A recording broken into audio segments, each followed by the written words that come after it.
নমস্কার ভিউয়ার্স। আগে জন্ম সার্টিফিকেট পেতে হলে নাগরিকদের ব্লক অফিস, পৌরসভা বা হাসপাতালের দপ্তরে দিনের পর দিন দৌড়ঝাঁপ করতে হতো। সময় নষ্ট, বাড়তি খরচ আর ঝামেলার কারণে অনেকেই ভোগান্তিতে পড়তেন। এখন আর এই পরিস্থিতি নেই। পশ্চিমবঙ্গ সরকার জন্ম নিবন্ধনের অর্থাৎ জন্ম সার্টিফিকেটের পুরো প্রক্রিয়াটি অনলাইনে চালু করেছেন। ফলে মোবাইল বা কম্পিউটার ব্যবহার করে আপনি ঘরে বসেই আবেদন করতে পারবেন। তো আজকের ভিডিওতে আপনাদেরকে খুব সহজ পদ্ধতিতে জানিয়ে দেব রাজ্য সরকারের চালু করা নতুন পোর্টাল বা আপনার যে পোর্টালের মাধ্যমে আপনারা বাড়িতে বসে মোবাইল বা কম্পিউটারের মাধ্যমেই কিভাবে নিজের জন্ম সার্টিফিকেট আবেদন করতে পারবেন বা কোন কোন জন্ম সার্টিফিকেট আবেদন করতে পারবেন, সেগুলি কি কি ডকুমেন্টস আপলোড দিতে হবে বা কি কি ফি প্রদান দিতে হবে।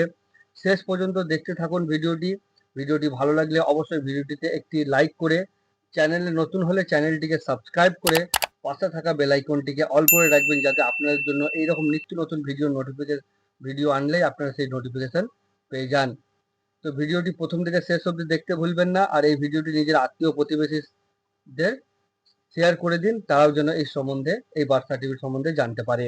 তো এই উদ্যোগ রাজ্য সরকারের সাধারণ মানুষের জন্য যেমন সুবিধাজনক, তেমনি সরকারের ডিজিটাল পরিষেবার স্বচ্ছতাও বাড়াচ্ছে রাজ্য সরকার। এবার কথা হচ্ছে কোথায় আপনারা আবেদন করবেন, কোন পোর্টালে আবেদন করবেন। তো প্রথমেই বলে থাকি, পশ্চিমবঙ্গ সরকারের সরকারি ওয়েবসাইট ই ডিস্ট্রিক্ট পোর্টাল। তো আমি আমার এই ভিডিও ডিসক্রিপশনে সেই পোর্টালের লিঙ্কটা দিয়ে রাখবো। আপনারা ই ডিস্ট্রিক্ট পোর্টাল থেকে অ্যাপ্লিকেশন করতে পারেন, বা জন্ম মৃত্যু পোর্টাল আছে, সেই পোর্টালেরও লিঙ্ক আমি এই ভিডিও ডিসক্রিপশনে দিয়ে রাখবো, সেখান থেকে করতে পারেন। তো নতুন ব্যবহারকারী হলে আপনারা যদি নতুন হন বা আপনার বাচ্চার জন্য অ্যাপ্লিকেশন করছেন, তাহলে আপনাদেরকে প্রথমে কিন্তু লগ ইন করে নিতে হবে। লগ ইন করার জন্য যদি আপনাদের কাছে ইউজার আইডি পাসওয়ার্ড না থাকে, তো আপনারা সাইন আপে ক্লিক করে নিজের ইউজার আইডি পাসওয়ার্ড ক্রিয়েট করার পর অ্যাকাউন্টটি খুলে নিতে পারবেন। এবার আবেদন প্রক্রিয়া হিসেবে বলে থাকি, যাদের নতুন অ্যাপ্লিকেশন করবেন তাদের apply for birth registration click করবেন। অর্থাৎ আপনি এইখানে সার্ভিসে এলেই পরপর আপনারা অনেক কিছু অপশন পেয়ে যাবেন। সার্ভিসে ক্লিক করলেই দেখতে পারবেন ডিপার্টমেন্ট অনেকগুলি পরপর ফিল্টার সার্ভিস রয়েছে। এদের মধ্যে সার্টিফিকেটে ক্লিক করলেই আপনাদের প্রথমেই অপশনটা আসবে বার্থ সার্টিফিকেট। এই বার্থ সার্টিফিকেটে ক্লিক করবেন। বার্থ সার্টিফিকেটে ক্লিক করার পর আপনার নাম, জন্ম তারিখ, জন্মস্থান, বাবা মায়ের নাম ইত্যাদি সঠিকভাবে আপনারা ফর্মটি পূরণ করতে হবে। এবং পুরোপুরি ফর্মটি ফিল আপ করে দেওয়ার পর অবশেষে যখন আপনারা সাবমিট করবেন, তখন আপনাদের একটা অ্যাকনোলেজের নাম্বার দিয়ে দিবে। সেটি আপনি রেখে দিবেন, কারণ পরবর্তী সময় আপনি সেটাকে স্ট্যাটাস চার্জ করতে পারবেন। এবার বলবো এই জন্ম সার্টিফিকেট আবেদনের জন্য আপনাদের কি কি প্রয়োজনীয় ডকুমেন্টস লাগবে। তো সর্বপ্রথম হাসপাতালের জন্ম প্রমাণপত্র বা হাসপাতাল থেকে ডিসচার্জ হওয়া সার্টিফিকেট। 2, বাবা মায়ের পরিচয়পত্র অর্থাৎ আধার কার্ড, ভোটার কার্ড, আইডি বা রেশন কার্ড আইডি ইত্যাদির মধ্যে যে কোনো একটি হলে হবে। 3 নম্বর পাসপোর্ট সাইজ ছবি। 4, মোবাইল নম্বর বা ইমেল আইডি, যেটা আপনার ওটিপি যাচাইয়ের জন্য ব্যবহার হবে। ফি বা চার্জ হিসাবে বলা যায়, আপনার বাচ্চা যদি জন্মের 21 দিনের মধ্যে আপনি আবেদন করেন, অর্থাৎ আপনার বাচ্চার বয়স 21 দিন, সেই বা 21 দিনের মধ্যে হলে তার যদি আপনি আবেদন করেন, তাহলে আপনাকে কোনো রকম আবেদন ফি লাগবে না। এবার আপনার বাচ্চার 21 দিন বেশি হয় বা 21 দিনের থেকে বেশি বয়স হয়, তাহলে আপনাকে 20 টাকা থেকে 50 টাকা অনলাইন ফি জমা দিতে হবে। এবার কথা হচ্ছে যাদের দেরি হয়েছে, অর্থাৎ বছর প্লাস হয়ে গেছে, তাদের যদি আপনারা অ্যাপ্লিকেশন করেন, তো আপনাদের বিশেষ কিছু কাগজ সম্বন্ধের মধ্যে কোর্টের আপনার এফিডেভিট সহ অতিরিক্ত কাগজপত্র আপনাকে দিতে হবে, এবং প্রসেসিং ফি হিসাবে আপনাকে অতিরিক্ত চার্জও লাগবে।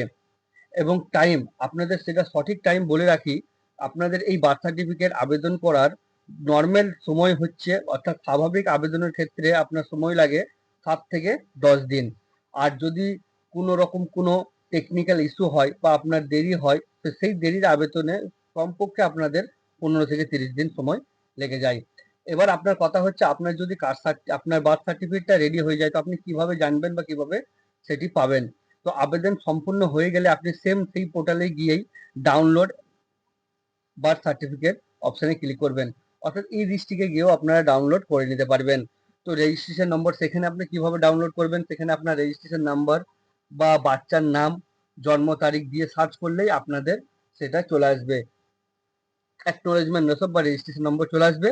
সেই রেজিস্ট্রেশন নাম্বার দেওয়ার পর আপনার যে মোবাইল নাম্বারটা দিয়েছিলেন সেই মোবাইলে ওটিপি আসবে।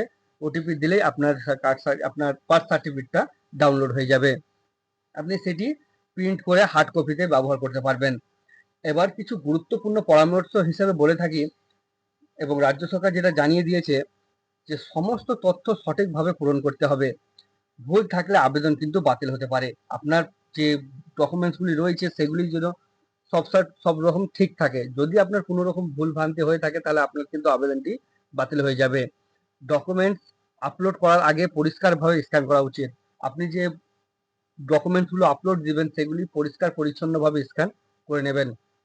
তারপর ওটিপি না এলে ইমেলে চেক করতে পারবেন। অর্থাৎ আপনি যে নাম্বারটা দিয়েছেন হয়তো কোনো সার্ভার প্রবলেম ইস্যুতে মোবাইলে ওটিপি আসছে না, সেক্ষেত্রে আপনি ইমেল ব্যবহার করবেন, এবং ইমেলে অনেক ক্ষেত্রেই ইনবক্সে না গিয়ে স্প্যাম ফোল্ডারে চলে আসে, সেগুলির দিকে লক্ষ্য রাখবেন। জন্ম সার্টিফিকেট একটি অত্যন্ত জরুরি নথি যা স্কুল কলেজের ভর্তি, চাকরির আবেদন, পাসপোর্ট ইত্যাদি কাজে ব্যবহার হয়। এছাড়া আধার কার্ড সহ নানান ক্ষেত্রে প্রয়োজন হয়। আগে সেখানে এই নথির সংগ্রহে প্রচুর ঝামেলা হতো, এখন তা মাত্র কয়েকটি ধাপে ঘর বসেই সম্ভব হচ্ছে। পশ্চিমবঙ্গ সরকারের অনলাইন জন্ম শংসাপত্র বা জন্ম সার্টিফিকেট পরিষেবা নাগরিকদের জন্য সময় ও অর্থ সাশ্রয়ের পাশাপাশি দাপ্তরিক ঝুঁকি কমিয়েছে। এই উদ্যোগ নিঃসন্দেহে ডিজিটাল পশ্চিমবঙ্গের এক বড় পদক্ষেপ, এবং ভবিষ্যতে আরো সরকারি পরিষেবা এবং একইভাবে অনলাইনে এলে সাধারণ মানুষের আরো উপকৃত হবেন। তো আশা করছি আপনাদের এই ভিডিওটিতে বোঝাতে পেরেছি কি আপনারা নতুন বার্থ সার্টিফিকেট কিভাবে আবেদন করবেন, বা কিভাবে কি কি ডকুমেন্টস লাগবে, কত ফি লাগবে। আশা করছি আপনাদের বুঝতে পেরেছেন। তো এই ভিডিওটি যদি আপনাদেরকে ভালো লাগে তো অবশ্যই ভিডিওটিতে একটি লাইক করে চ্যানেলটিকে সাবস্ক্রাইব করবেন, এবং এই ভিডিওটি নিজের আত্মীয় প্রতিবেশীর সাথে শেয়ার করবেন, তারা যেন এই সম্বন্ধে জানতে পারে। তো ভিডিওটি এখানেই শেষ করছি। আমার সঙ্গে ভিডিওর শেষ অবধি জুড়ে থাকার জন্য আপনাদের অসংখ্য ধন্যবাদ। ভালো থাকবেন, সুস্থ থাকবেন। নমস্কার।